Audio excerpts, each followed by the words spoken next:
Selamat sore. Selamat sore. Semua. Jadi hari ini kami dari Walhi NTT mendampingi warga dari Ifuleo, Kupang Barat untuk menghadiri tindak lanjut terkait dengan pelaporan dugaan pencemaran limbah dari PLTU Timor 1. Hari ini sudah hadir teman-teman dari Ifuleo, petani rumput laut yang terdampak dari adanya limbah tersebut. Dalam hal ini, Om Oktav Saketu sebagai Ketua Umum Pembudidaya Rumput Laut akan menjelaskan bagaimana kronologi singkat terjadinya pembuangan limbah dari PLTU, lalu kemudian beralih ke proses di Polres Kupang tadi, dan juga apa harapan dari warga Ifuleo dalam proses ini. Untuk waktu selanjutnya saya berikan ke Om Oktav bisa menjelaskan. Silakan. Iya, baik, terima kasih. Jadi saya Oktav Alexander Saketu, Ketua Umum Pembudidaya Rumput Laut di Desa Ifuleo, menceritakan secara singkat kronologis yang terjadi di laut kami di Arcina. Jadi waktu PLTU mau bangun itu awal itu ada sosialisasi dari PLTU Timor 1 terkait dengan pembangunan tersebut, dan waktu itu dalam sosialisasi itu waktu itu saya ada juga, dan saya sempat mengusulkan bahwa saya pembudidaya rumput laut, jadi harapan kami setiap limbah apapun itu jangan dibuang ke dalam laut. Karena ketika dibuang ke dalam laut sudah tentu bahwa rumput laut kami pasti rusak.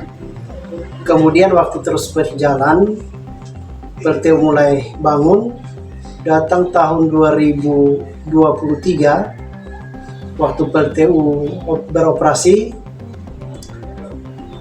waktu awal belum terasa, limbahnya belum terasa, awal Januari sampai dengan bulan Mei, itu sudah terasa. Bulan Mei itu mulai awal gagal panen sampai dengan sekarang itu, waktu itu kami waktu gagal panen bulan Mei, Juni, Juli sampai sekarang itu, dan seterusnya itu kami datang ke pemerintah Desa Ifuleo, kemudian bersurat ke mereka, bersurat pertama, kedua, dan ketiga, kemudian tidak ada respon, dan tanggal 22 November 2023 itu kami tutup jalan ke arah PLTU Timor 1, dan waktu itu PLN ada, waktu itu Pak Asmar dengan Pak Sindi dan teman-teman lainnya, mereka ada, dan waktu itu kami sampaikan bahwa tuntutan kami itu terkait dengan jalan yang sudah dikasih rusak dan rumput laut yang rusak akibat dari dugaan limbah PLTU Timor 1. Lalu waktu itu mereka sampaikan bahwa mereka akan sampaikan hasil itu di pimpinan mereka dulu. Mereka minta waktu, lalu di situ kami kasih waktu 1 minggu untuk mereka menyampaikan hasil itu ke pimpinan mereka, pimpinan PLN. Kemudian tanggal 29-nya kami pertemuan lagi untuk mendengarkan hasil pertemuan mereka dengan PLN. Kemudian di situ waktu kami menyampaikan itu, mereka menyampaikan bahwa kerusakan rumput laut itu kita tidak tahu datangnya dari mana. Jadi waktu itu saya bilang sudah, supaya kita tidak saling mempersalahkan satu dengan yang lain, mereka sesuatu yang tidak jelas, biar kita tentukan salah satu waktu kita pengambilan sampel dan uji lab saja. Jadi waktu itu di tahun 2023 akhir itu juga, akhir Desember, awal Desember itu ambil sampel rumput laut itu diambil dan diuji lab di Undana, di laboratorium Undana, dan kadar air laut itu diuji di laboratorium Dinkes Provinsi. Kemudian hasilnya keluar, kemudian dijelaskan tanggal 2 Februari 2024 itu Kita pertemuan di Aston dan dijelaskan. Dan ternyata di situ hasil uji lab itu fakta bahwa rumput laut kami itu rusak karena terkena saat minyak lemak yang kadarnya tinggi 5, sekian persen. Itu ada 3 titik. Kemudian ada logam berat, tembaga, seng dan sebagainya. Itu yang membuat rumput laut kami rusak menurut laboratorium dari Undana. Kemudian hasil uji lab dari air laut dari Dinkes provinsi itu juga menjelaskan bahwa itu di atas baku mutu. Untuk kadar minyak lemaknya di atas baku mutu 5,9, itu ada 3 titik. Dan waktu itu dari pihak penjelasan ke materi itu Pak Wilson yang dari Inggris, mereka sempat menghimbau untuk menanam lamun untuk penangkal limbah. Tetapi waktu itu saya bilang itu tanam lamun sama dengan tanam penyakit kasih kami, karena ketika gelombang lamun itu terlepas dan melingkar pada rumput laut kami, yang jelas itu menambah penyakit. Jadi waktu itu saya sampaikan bahwa tidak ada solusi lain, solusinya hanya satu, ganti rugi. Tapi kemudian kami diminta untuk bersabar. Jadi kami bersabar dari mereka. PLN menjawab bahwa Bapak orang mereka bersabar, kami akan mengupayakannya. Lalu kemudian kami bersabar sampai dengan bulan April, tapi tidak ada respon balik dari PLN. Kami bersurat lagi ke PLN tanggal 26 April 2024 untuk menindaklanjuti hasil uji laboratorium itu. Kemudian surat itu juga tidak direspon juga. Maka kami bersurat lagi yang kedua itu tanggal 5 Juli 2024. Dalam surat itu kami sudah cantumkan kerugian-kerugian kami. Kerugian-kerugian kami selama kurang lebih 1 tahun di bulan Juli 2024 itu. Kemudian surat itu kami berikan tembusan ke bupati, ke gubernur, camat, polsek, Kupang Barat, kepala desa, dinas lingkungan hidup. Jadi waktu kami ke dinas lingkungan hidup, di situ Pak Joni dan Pak Edo, mereka sarankan bahwa Bapak dan orang bersabar karena kami akan panggil PLN. Jadi setelah itu kami bersabar, kemudian kami diinformasikan bahwa hasil uji lab dari Dinkes provinsi itu tidak sah, artinya belum akreditasi.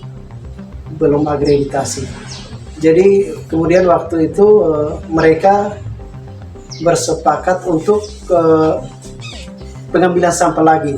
Pengambilan sampel tanggal 7 Agustus 2024. Nah waktu itu mereka turun dan kami para pembudidaya rumput laut tidak tahu. Kami yang kena dampak itu kami tidak tahu. Mereka singgah lapor di desa, di kantor desa Livuleo. Terus mereka ambil sampelnya sendiri, entah ambil sampelnya di mana kami tidak tahu. Terus hasil dari sampel itu mereka ujinya di laboratorium Surabaya.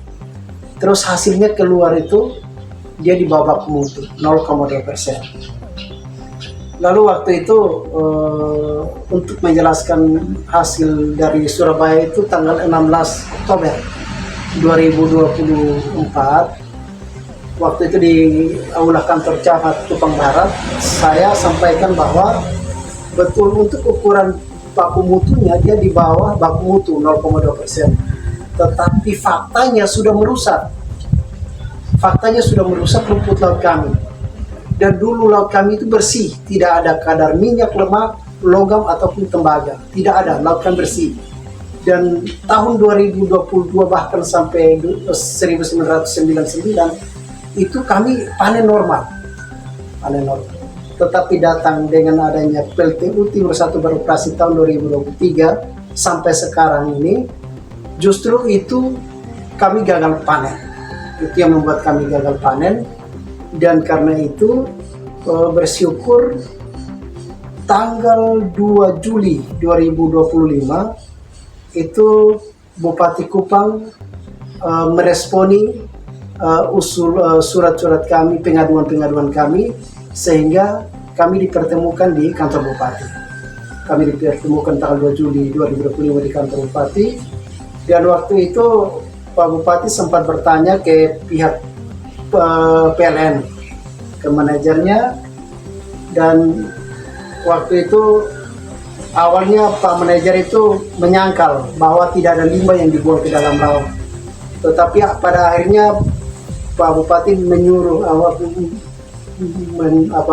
memberitahukan kepadanya bahwa Bapak jujur saja, apa betul perusahaan yang besar itu tidak ada limbah yang dibuang ke dalam laut. Akhirnya beliau, Pak manajer itu jujur bahwa betul ada limbah air pendingin mesin itu yang dibuang ke dalam laut.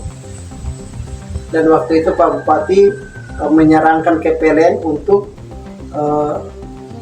memberikan bantuan, membangun kembali, memberikan bantuan usaha, di mana kan rumput laut kami sudah rusak, jadi memberikan pendampingan, dan rumput laut kami dikasih bibit dari Thailand, disarankan itu dikasih bibit dari Thailand supaya kami terus ikat lagi, kembangkan lagi usaha kami. Tetapi kemudian tanggal 9 September 2025 kemarin juga itu kami pertemuan lagi di kantor Bupati dengan asisten 1 dan asisten 2. Jadi di situ juga kami masih sempat sampaikan ke Pak asisten 1 dan 2, karena yang kami tuntut itu, yang kami minta itu adalah ganti rugi, bukan bantuan bibit 100 kilo untuk satu kelompok itu. Kan kalau 100 kilo untuk satu kelompok itu, 100 kilo itu bisa dapat 5 tali saja kami ikan. Jadi waktu itu kami bilang yang kami tuntut itu ganti rugi, bukan bantuan bibit yang cuma 100 kilo untuk satu kelompok. Jadi waktu itu mereka menjawab bahwa ini untuk pendampingan, untuk uji coba apakah rumput laut nanti masih jadi atau tidak begitu. Lalu waktu itu kita didampingi oleh Politeknik Kupang, Ibu Dian, mereka membantu bibit, dikasih bibit, tapi bukan bibit dari Thailand. Bibit itu dari kelompok sebelah yang dekat area Tablolong. Jadi bibit kotoni, dan bibit itu juga kami ikat, kami kembangkan, tetapi bibit itu juga tidak jadi karena bibit tersebut yang bagus itu juga terserang penyakit putih dan jatuh semua, dan akhirnya kami masyarakat kecewa. Kemudian kami ketika ada media kami buat video, dan akhirnya bersyukur tadi kami datang di Polres Kupang. Jadi kami sudah menyampaikan keterangan di sana, dan ini harapan kami bahwa semoga dengan adanya pidana lingkungan di Polres Kupang tadi, semoga ini ditindaklanjuti sehingga tuntutan ganti rugi kami itu bisa tercapai dengan baik. Karena jujur saja bahwa kami yakin bahwa ke depan kami tidak bisa budidaya rumput laut lagi. Usaha kami pasti mati total, dan Bapak Mama di PLN yang kami minta itu adalah ganti kerugian kurang lebih selama 2 tahun dari 2023 sampai 2025 ini. Satu kali kami terima ganti rugi, tapi kami pasti susah seumur hidup karena usaha kami mati. Tapi kami tetap percaya bahwa PLN ini adalah kebutuhan semua orang, listrik ini kebutuhan semua orang, dan kami mendukung itu. Tapi intinya harapan kami adalah ganti rugi.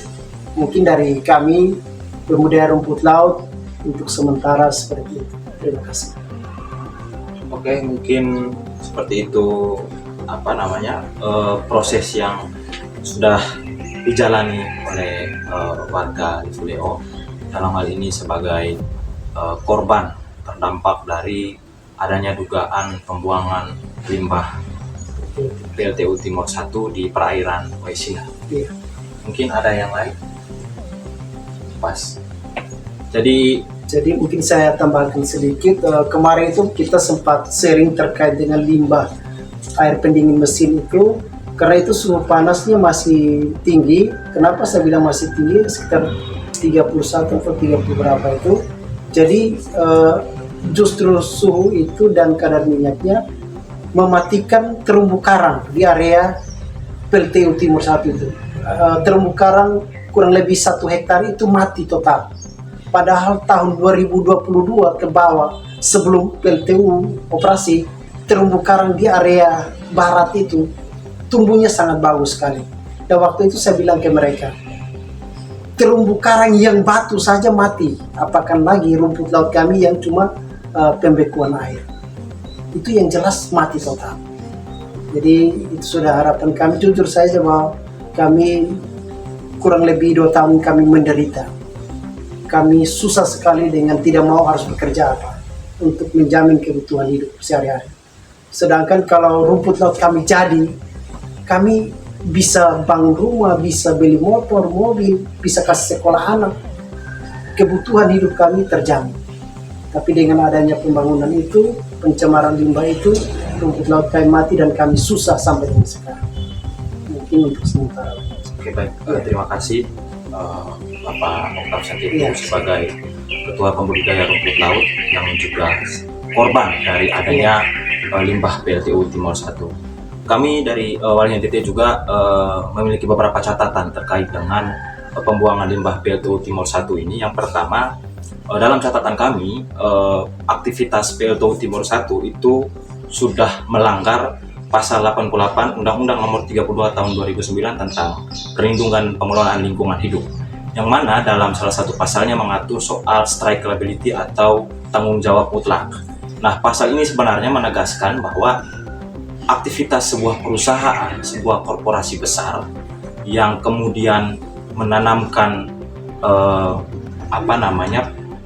menanamkan aktivitasnya yang berada dekat dari kawasan permukiman, dan apabila dalam prosesnya terbukti bahwa ada perubahan lingkungan dari aktivitas PLTU Timor 1 ini, maka secara eksplisit PLTU Timor 1 wajib bertanggung jawab tanpa melalui pembuktian di persidangan. Karena prinsip strike liability ini mengatur bahwa kerusakan lingkungan yang terjadi di sekitar aktivitas perusahaan adalah menjadi tanggung jawab mutlak perusahaan. Dan saya pikir dalam hal ini sebenarnya PLTU Timor 1 harus punya tanggung jawab moral terhadap dampak itu.